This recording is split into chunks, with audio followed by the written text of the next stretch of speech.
DZGB 729 kHz. Enot sa Bareta, Enot sa Gabos. Kami po miyembro kan KBP, Kapisanan ng mga Broadcaster ng Pilipinas. Ang oras po, alas 5:05. Alas 5 ng hapon, oras na para aramon ang mga maiinit na bareta kanal daw na maruluwas sa aga sa mga periodiko, radyo asin telebisyon. Enot na madadangog ngunyan sa DZGB Bareta alas 5. Mga bareta ngunyan para sa aga. Enot na tinipon sa DZGB Newsbase. DZGB Bareta alas 5. Kaiba ang field reports kan Mega Force Patrol. Halin sa iba-ibang parte kanalbay asin kabikolan. Ngunyan, uya ang sa idong tagapagbareta.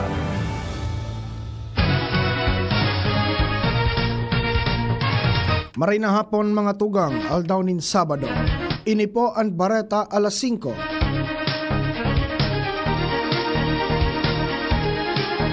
Ako po si Joshua Bino. Detalyes kan mga bareta sa lado nasyonal. Tinawanin pagmidbid ni Presidente Ferdinand Marcos Jr. ang kabayanihan na ipinahiling kan pigkonsiderar na supremo kan katipunan asin ang hiruwe na si Gat Andres Bonifacio. Kasabay ini kan ika-161 kumpleanyo ni Bonifacio na naglaban sa pang-aabuso sa kapangyarihan asin nanginot sa revolusyon. Sinabi kan Presidente na ang isog ni Bonifacio ang naging dahilan para mamakot ang Philippine Revolution na nagresulta sa pagkabiryo kan nasyon kontra sa mga mananakop. Katakod kay ni pig-inganyar ni Presidente Marcos ang gabos na tawanin hararom na kahulugan ang sakripisyong ginibo ni Bonifacio para makuha ang katalingkasan kan nasyon. Dugang pa kay ni na magsirbi ining giya sa gabos para sa pagiging disiplinado asin may pagkamuot sa Pilipinas. Sa giraray na nagresibi nin panibagong logistical support hali sa GCash ang Department of Social Welfare and Development o DSWD.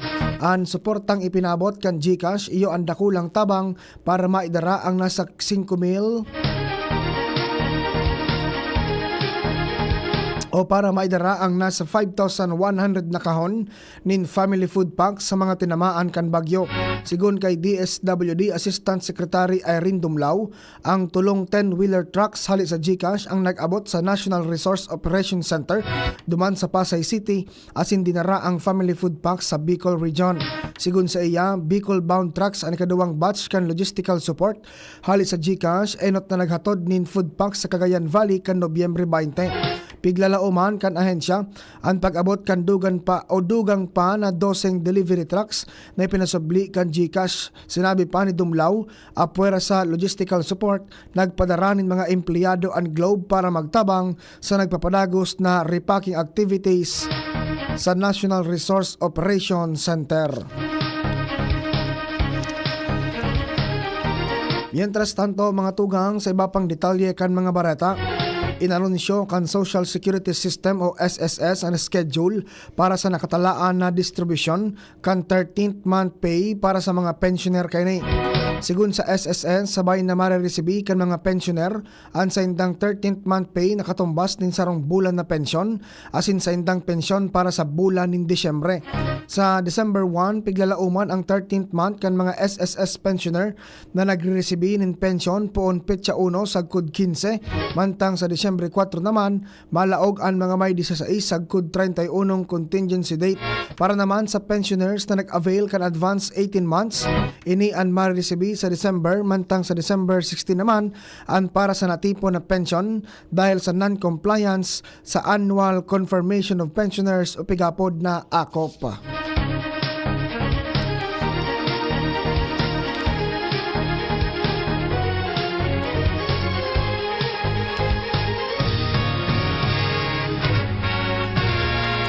Ibinasura kan Commission on Elections o COMELEC ang 18 motion for reconsideration na ipinasa kan mga nuisance candidates.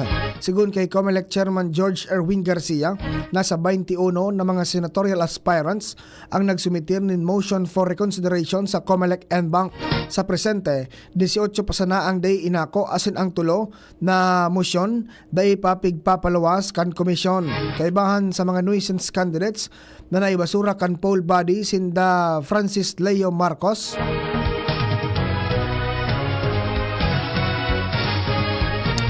Felipe Fernandez Montialto Jr., Orlando Caranto de Guzman, Manuel Lim Andrada, Sonny Miranda Pimentel, Elpidio Rosero Rosales Jr., Jaime Gaspacho Balmas, kasarabay man ining certain Pedro Gonzales Ordiales, John Rafael Campang Escobar, Roberto Sontosidad Sembrano, Romulo Tindok San Ramon, Fernando Fabian Diaz, Luther Gascon Miñano, Romeo Castro Macaraig, Subair Guintum Mustafa, Berteni Catalunya Kausing, Alexander Cura Encarnacion, asin Monique Solis Coquinaras. Anday pag-ako kan Comelec and Bank sa sindang motion, gustong sabihon na sa Korte Suprema na sa Korte Suprema na ninda iaapilar ang sindang pagiging nuisance candidate.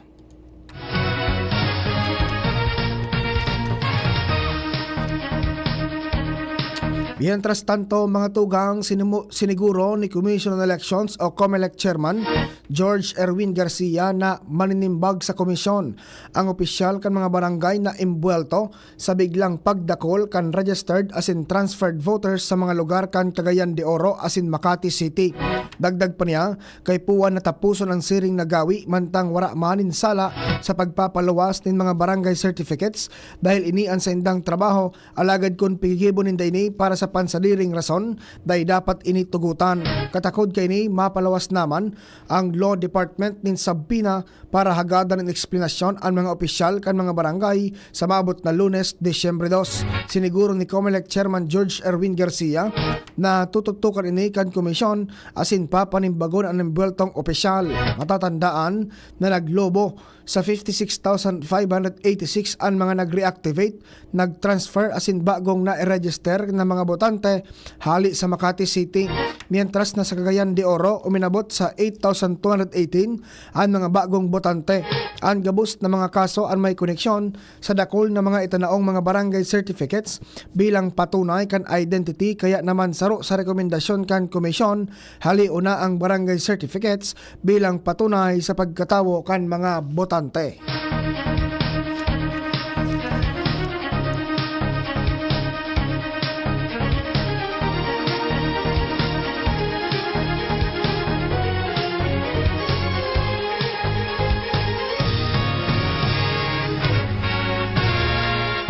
Nakabalik na sa nasyon kasubanggi ang sarong overseas Filipino worker na naka-eksperyensya ng sexual abuse sa Saudi Arabia. Sinabi ni Migrant Worker Secretary Hans Leo Kakdak, tugang ni Mary Jane Veloso ang OFW na sinabat kan Department of Migrant Workers. Araw kanibang OFW na nag-uli sa nasyon, tinakwanin man lain-lain na tabang hali sa gobyerno kay bahan na ang financial assistance. Ang sitwasyon ni Veloso ang ipinabot sa DMW kan bisitahon ni Kakdak ang pamilya kay ni apwera sa tabang pinansyal, nagpromisa man ng iba pang tabang sa pamilyang Veloso kay bahan na ang psychosocial counseling hali sa Department of Social Welfare and Development o DSWD as in skills training sa Technical Educational Skills Development Authority o TESDA.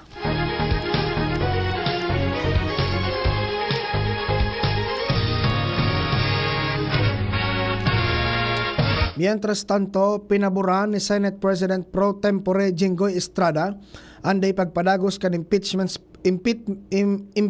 process kontra kay Vice President Sara Duterte. Sinabi ni Estrada, ang impeachment ang sarong political process asin bako sarong judicial na proseso. Mas dakul na mga problema ang Pilipinas na mas kay puwan na simbagon. Bako sana ang duwang halangkaw na opisyal kan gobyerno. Maresulta ini nin divisiveness o pagkabaranga sa magiging ulang sa pagresolbir sa importanteng issue na kay puwan solusyonan. Sinabi pa ni Estrada na ang impeachment ang dapat nakabase sa prinsipyo kan hustisya asin accountability, bako sa personal o kaya partisan motives. Dugang pa ni Estrada na padagos niya man ay papangaji na magkaareglo sinda Presidente Ferdinand Marcos Jr. asin Vice President Sara Duterte para man sa mga Pilipino.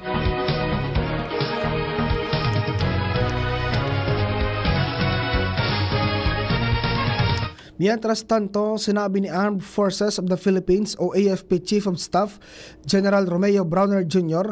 na dapat mangibabaw ang profesionalismo sa lado kan mga soldados. Sa ibog ini kan ribok sa politika asin ang pag-inganyar sa mga soldados na magtalikod sa presenteng administrasyon. Sa ginibong Leadership Summit sa Campo Aguinaldo, sinabi ni Browner na ang solamenteng trabaho kan mga soldados iyo ang protektaran ang Pilipinas, ang teritoryo kaini asin ang mga Pilipino asin ang saindang diretsos. Tinawan doon kan AFP Chief na wara nin lugar sa panahong ini ang paghiro asin pagkontra na sarong adal kan mga nakaliis na taon. Kasunod kay ni kinontra ni Browner ang pangapudan ni dating Presidente Rodrigo Duterte sa mga soldados na magtalikod na sa presenteng Commander-in-Chief. Sa oras na makiaram ang mga soldado sa politika, inagyat ni Browner ang mga ini na hubao na ang saindang mga uniforme.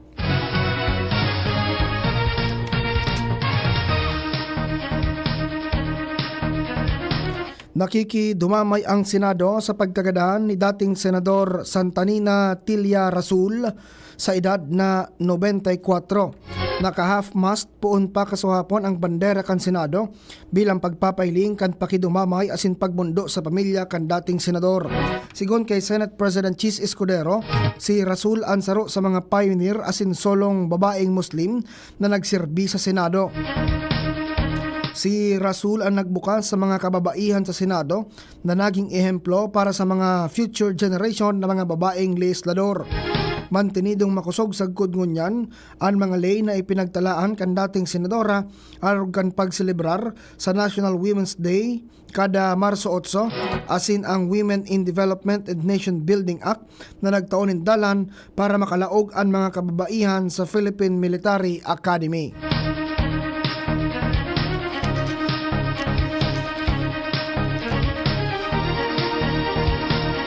Mientras tanto, mapautob nindiit na paglangkaw ang liquefied petroleum gas o LPG sa primerong aldaw kan Desyembre. Sigun sa Department of Energy, nasa 50 sentimos sa kada litro ang ilalangkaw kan LPG. Katumbas ini nin 5.50 sa kada 11 kilograms nin household LPG. Enot nang sinabi kan DOE na lauman ang paglangkaw kan presyo kan LPG kada Disyembre dahil sa langkaw na demand sa nasyon dahil man sa malipot na panahon.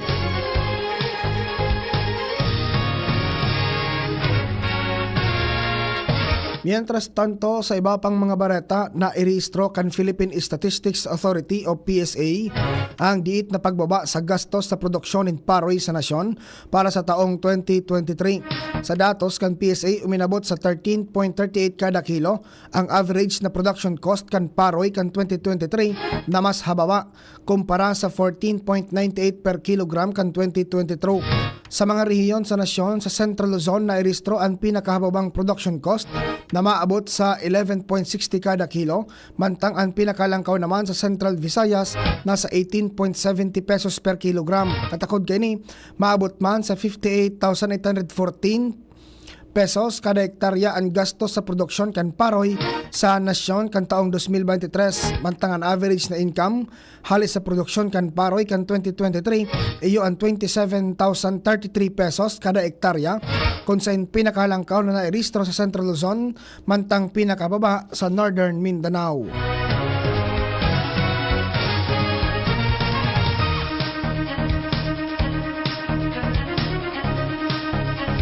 Mientras tanto, makondukta naman ang Department of Agriculture nin bakunahan sa mga lugar na wala nin aktibong kaso nin African Swine Fever o ASF para mapakaskas ang nationwide rollout kan controlled vaccination.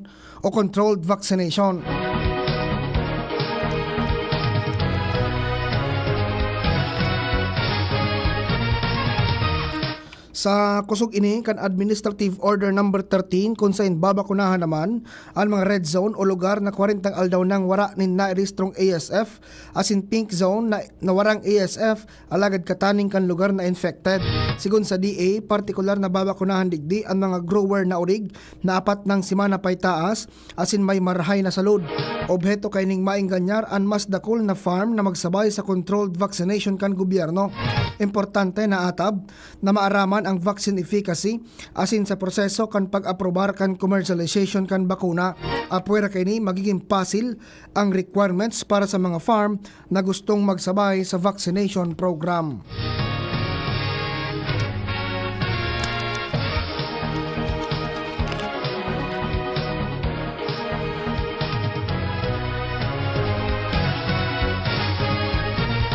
Nagbaba ang numero kan mga nagagadaan sa leptospirosis sa ibong kan paglangkaw kan kaso ngunya na taon sigon sa Department of Health o DOH.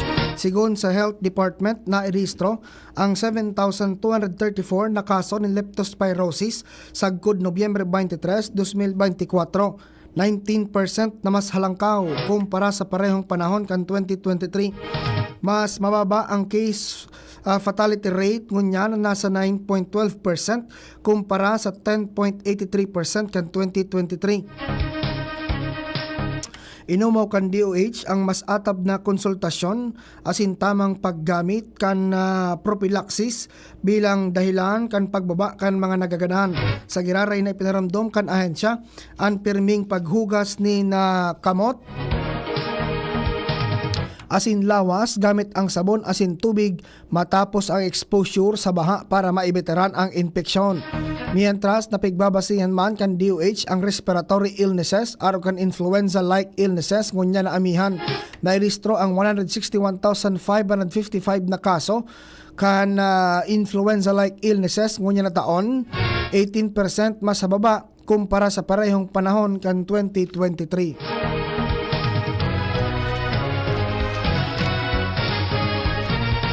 Kinumpirmar ni House Quad Committee Overall Chair Robert Ace Barbers na sa Kamara na nakadetine si Mark Taguba. Matatandaan sa nakalis na pagdangog kan Quadcom, nagmosyon sa Committee Co-Chair Joseph Stephen Paduano na sa Kamara na muna para mientras ang kustodiya ni Taguba dahil sa patakot sa buhay. Katunayan, pati ang sa iyang ina may patakot naman. Huwebes ninhapon kan maresibi kan Quadcom ang approval hali sa Bureau of Corrections nakaputan mo na kan Kamara ining si Taguba sagkod na mawaraan patakot sa buhay o matapos ang pagdangog kan Quadcom. Nakulong si Taguba dahil sa pagkakaembwelto sa 6.4 billion pesos shabu shipment hali sa China kan 2017. Nanindugan man si Taguba na embwelto sin Davao City Representative Paulo Duterte, bayaw na si Man Scarpio asin iba pang miyembro kan inapod na Davao Group sa nasabi ng shabu shipment. Sigun kay Barbers, bako harayo na may patakot sa buhay ni Taguba dahil naghampang ini sa Quadcom.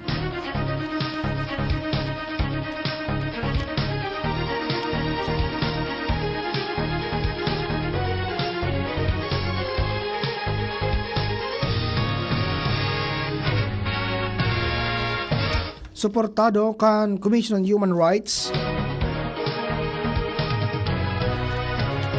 o CHR ang pahayag kan Department of Justice o DOJ na magbilog din sarong task force na matutok sa pag-iimbestigar asin pagsangat nin kaso sa mga embwelto sa extrajudicial killings na may koneksyon sa war on drugs kan Administrasyong Duterte. Bigmidbid kan CHR ang inisyatibo ni Justice Secretary Jesus Crispin Remulla na sarong marhay na lakdang para maibusol ang accountability asin pagpapahiling nin matibay na commitment sa pagbusol sa diretsyong pantao asin lay o kaya rule of law. Naglalaom ang CHR na magkakaigwainin nin makaskas na asin konkretong resulta kay ba ng paglangkaw sa numero kan mga nairesolbir na kaso kan EJK. Ikinaugmaman kan CHR ang pagkondukta kan DOJ nin mga pag-aadal sa cold cases kan extrajudicial killings para maaraman kung tama ining i-dismiss. Inumaw man kan komisyon ng importansya kan makaskas na aksyon kan DOJ kasunod kan mga pagdangog sa EJK kan House Quad Committee asin kan Senate Blue Ribbon Committee. Sigun pa sa CHR, importante ang pagtatabangan sa paggibonin hararom na pag-aadal na nakabase sa ebidensya kan kada kaso asin pagsiguro na ang mga nadiskubre sa investigasyon nakabase sa lay asin nagsusunod sa proseso.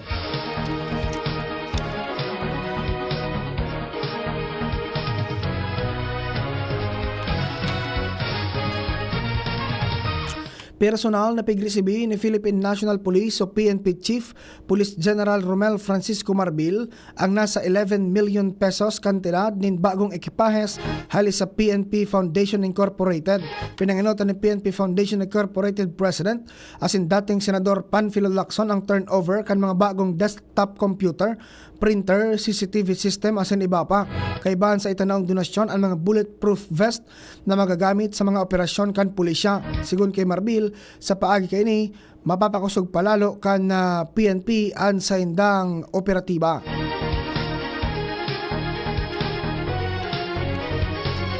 Bareta mga tugang sa ibang nasyon idiniklarar kan Hezbollah na sinda ang nagtrayumpo matapos ang pagsimbag kan Israel sa ceasefire. Sigun kay Hezbollah Secretary General Naim Qasim na may kukonsiderar na divine victory matapos ang nagkapirang bulan na cross-border attacks asin pagkipaglaban sa Israel. Ini an mas dakula kumpara kan 2006 kan makipaglaban ng Hezbollah sa Israel sa laog din 34 aldaw. Pagsiguro niya na maigot ang pagbabantay digdi kan mga soldados kan Lebanon para may potob ang nasabi ng kasunduan. Mientras tanto, baratang sports na mantinir kan Gilas Pilipinas ang saindang pan 34 pwesto sa FIBA World Ranking. Ipinalawas kan FIBA ang World Rankings matapos ang matarayumpong paggana kan Gilas sa New Zealand sa score na 93-89 asin sa Hong Kong sa score na 93-54. Dahil sa nasabing paggana, sigurado na makakalaog sinda sa FIBA Asia Cup nagibuon sa Jeddah, Saudi Arabia. Dahil naman nagiro ang rankings kan Gilas sa FIBA Asia Rankings kung saan sinda ang nasa pang-7 pwesto. Nanginot sa Asian Ranking ang Australia, Japan, New Zealand, Iran, Lebanon, asin China.